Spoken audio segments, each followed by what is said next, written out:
welcome to another stuff unboxing.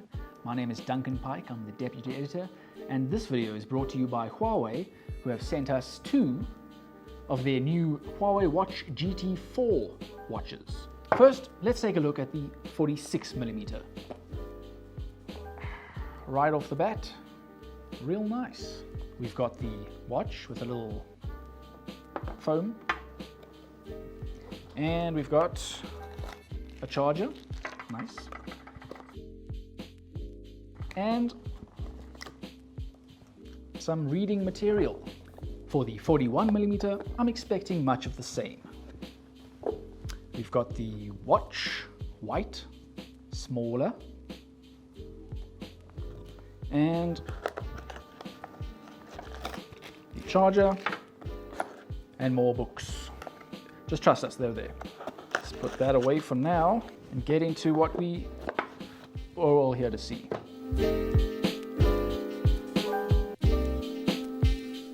These are pretty stylish watches. The bigger one is using what Huawei calls an octagonal frame design. You know, it's got the 8 sides, but it's still round. This one comes with a green band, but you can also get brown leather or black rubber.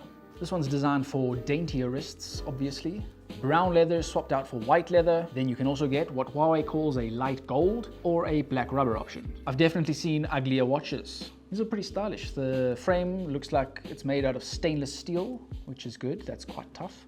This one is gold, but probably still stainless steel. It's got the Huawei watch crown. There's no physical bezel. That's on the crown that you can click and rotate. And then there's the action button. Usually you can set to what you like. I think default it's generally workout modes. If you've ever used a Huawei watch before, you'd be familiar with the navigation gestures. Swiping up gets you notifications. Swiping down gets you a little systems menu, settings, etc. Left, this looks like Huawei's AI voice assistant, which I believe, it's only available with Huawei devices, obviously. And then right, these are the new activity rings. Oh, exercise, calories, and stand. And then these are the service widgets that Huawei's introduced here with the Watch GT4.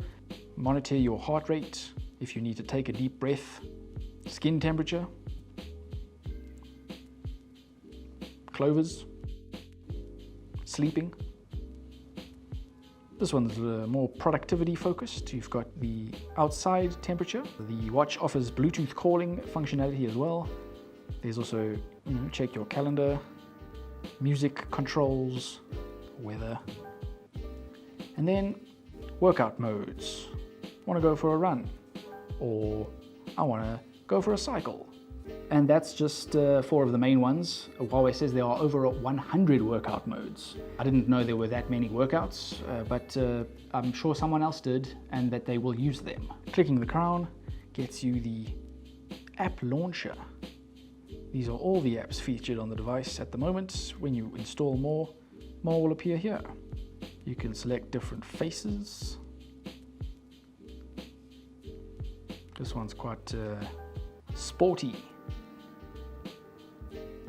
You can also edit the different faces. So let's say we didn't want to see what moon phase we have there. We wanted to see the battery. You do that like that. The default watch face actually looks pretty good. I'm a fan. I don't think I'd be changing this if I were to wear this on the reg.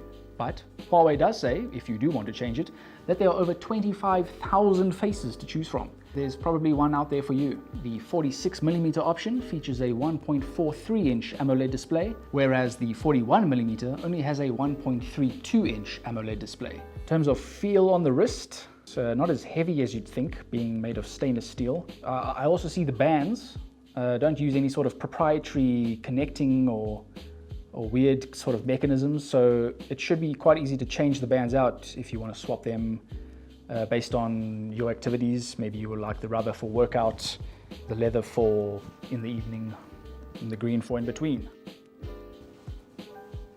Well, feels good on the wrist. This watch is rated IP68, meaning you can swim with it, shower with it if you want to. get stuck in the rain and not have to stress. It's waterproof essentially, with some caveats obviously. It's not going to go quite as far down as the Watch Ultra from Huawei. That's more diving focused, but 5 atmospheres of pressure, you should be okay. As for the internals, Huawei's put a 524 mAh battery in the 46mm version. They say that can get you up to 2 weeks of battery life, which is probably the most I've seen in a smartwatch. That obviously comes with caveats, you know, how much you use it, how often you do things like fitness tracking, if you've set your heart rate monitoring to continuous, things like that. As for charging, Huawei says it should take around 100 minutes. I'm assuming that's from 0 to 100, which is, I guess, expected for a smartwatch. We've yet to see super fast charging in a smartwatch. In terms of sensors, Huawei's improved that as well, obviously. This one features what they call the True Scene 5.5 Plus algorithm, which uses AI and various sensors to improve the stats and data that it gives you. As for the 41mm version, the battery is slightly smaller thanks to its smaller size. You're getting a 323 mAh battery, which Huawei says can go up to 7 days or 1 week, again, depending on your usage. Then with the Watch GT4, Huawei's also introduced what it calls Stay Fit. It comes in the form of an app, and it handles things like calorie tracking, intake and burn, fitness goals, your weight goals if you want to lose weight, gain weight, and how to do that. We're not too sure if that's coming to South Africa or when it'll come to South Africa, but we hope it does and that it's good. In terms of software, Huawei says you aren't locked into their ecosystem here. You can pair these with iPhones, any Android device. It's not only Huawei devices, which is great to see. Overall, very impressive first impression. The style is stylish. The 46mm especially so. I like the octagon. I like the green straps. I like it. The screen is nice and crisp. Battery, 2 weeks. And I'm looking forward to spending more time with it and getting to know it a little bit better. If you are too, keep your eye out on our website for our full review. But until then, stay classy.